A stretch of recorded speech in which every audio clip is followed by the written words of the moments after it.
جس نے روما کی سلطنت کو لڑ دیا تھا، سنا ہے قدسیوں سے میں نے وہ شعر پھر بیدار ہوگا۔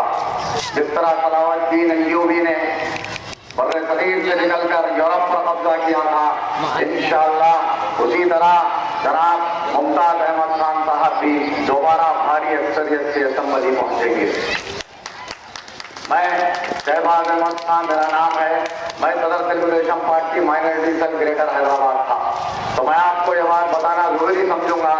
کہ حیدرآباد میں جو الیکشن ہو رہا ہے، یہ الیکشن کے پس پردہ کون سی طاقتیں کار فرما ہیں۔ جیسا چندر بابو نائیڈو نے جب پہلی مرتبہ 2012 میں میریڈین فنکشن ہال میں مسلمان علماء اور دانشوروں کی ایک میٹنگ طلب کی تھی، اس میٹنگ میں چندر بابو نائیڈو نے یہ وعدہ کیا تھا کہ ہم آگے چل کر کبھی کوئی فرقہ پرست قوت کے ساتھ اتحاد نہیں کریں گے۔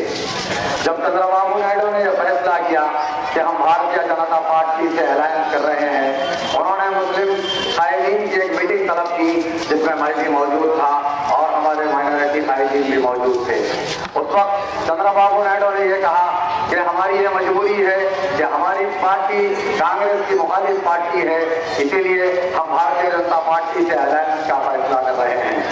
تو ہم نے فوری چندر بابو نائیڈو سے کہا، صاحب اگر آپ یہ فیصلہ کرتے ہیں تو آندھرا پردیش کے 1 کروڑ مسلمان آپ کو کبھی ووٹ نہیں دیں گے۔ تو چندر بابو نائیڈو صاحب نے کہا کہ دوسرے مسلم قائدین بھی ہیں، وہ تو بھارتیہ جنتا پارٹی کی تائید کر رہے ہیں اور بھارتیہ جنتا پارٹی کے الائنس میں ٹکٹ مانگ رہے ہیں۔ بڑا افسوس کا مقام ہے، وہ قائدین آپ اور ہمارے بیچ میں رہتے ہیں، جیسے کہ علی مسدی صاحب ہیں، مظفر علی خان صاحب ہیں، اور چار مینار کے کینڈیڈیٹ باسط صاحب ہیں، رحمان صاحب ہیں، اور انمول ہوٹل کے سلیم صاحب ہیں۔ تو میں آپ کو یہ بات بتانا ضروری سمجھتا ہوں کہ اس کے بعد جب میں ریزگنیشن کا فیصلہ کیا، حیدرآباد مائنورٹی سیل کے تقریباً 110 ارکان، جن میں 27 نائب صدر تھے، 4 جنرل سیکرٹریز تھے، 32 آرگنائزنگ سیکرٹریز تھے، 30 سیکرٹریز تھے، جب ہم نے فیصلہ کیا تو چندر بابو نائیڈو نے دوبارہ طلب کیا اور کہا کہ تمہیں حلقہ اسمبلی نامپلی کا ٹکٹ دیا جاتا ہے۔ تو میں نے ان سے کہا کہ اگر نامپلی کا ٹکٹ دیتے ہیں تو یہاں پر 65% مسلمان ہیں، جیتنے کا کوئی سوال ہی نہیں پیدا ہوتا۔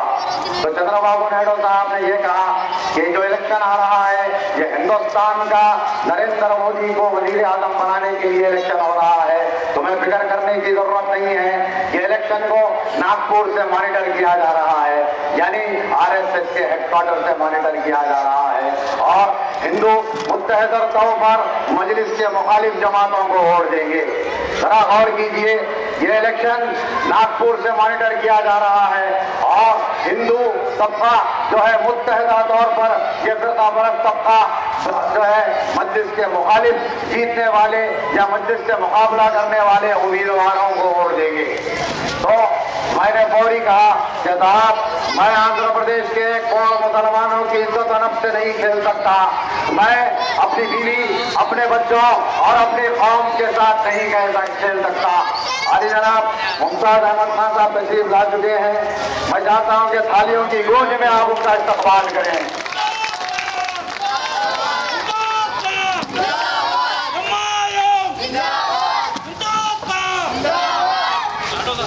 تو ذرا غور کیجئے، جب میں گھر واپس آیا تو ٹی وی پہ اسکرولنگ آ رہی تھی کہ تلگودیشم پارٹی کے امیدواروں کے نام اعلان کیے جا رہے ہیں، تو میرے بیٹے نے مجھ سے کہا، پپا اگر آپ بھارتیہ جنتا پارٹی اور تلگودیشم پارٹی کے الائنس میں اگر ٹکٹ لیتے ہیں اور مقابلہ کرتے ہیں تو مجھے آپ کو پپا کہنے میں شرم آئے گی۔ تو میں نے اور میرے ساتھیوں نے تلگودیشم پارٹی کی ابتدائی رکنیت سے استعفا دے دیا۔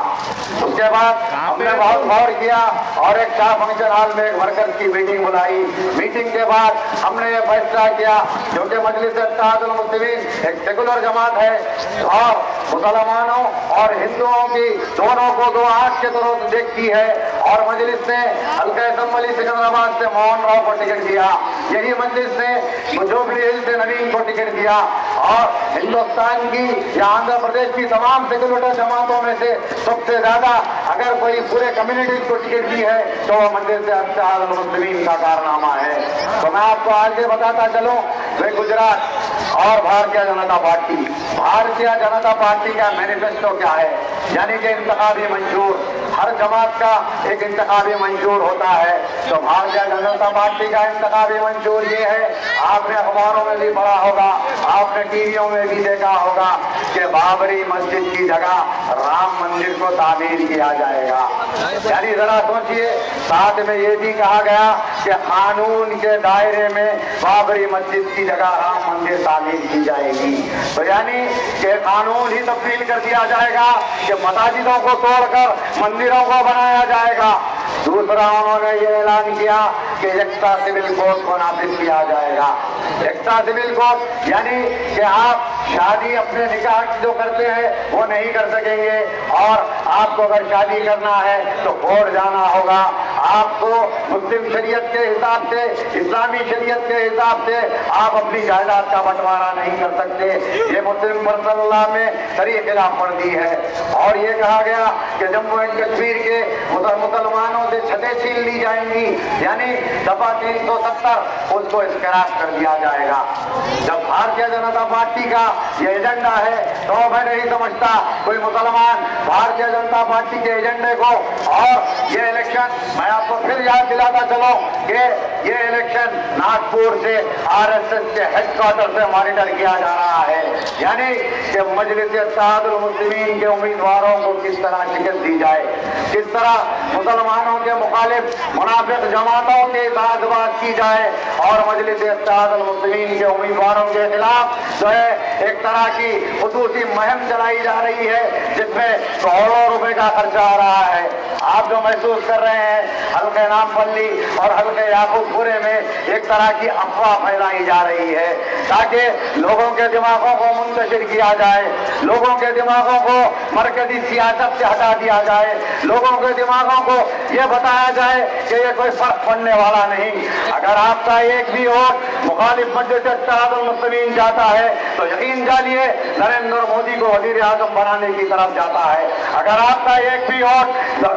مجلس کے مخالف میں جاتا ہے تو آپ کا یہ ووٹ رام مندر کی تعمیر کی طرف ایک اینٹ ثابت ہوگا۔ کیا میرے بھائی آپ یہ چاہیں گے مجلس مخالف ووٹ ڈال کر رام مندر کی تعمیر میں اپنی ایک اینٹ لگا دیں؟ کیا بھائی آپ یہ چاہیں گے؟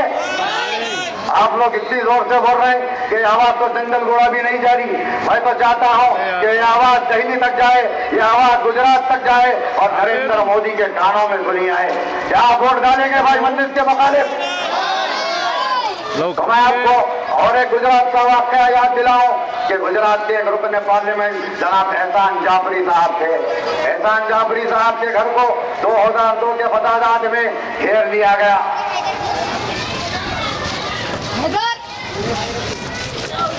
کیونکہ وقت کی کمی ہے، اللہ حافظ۔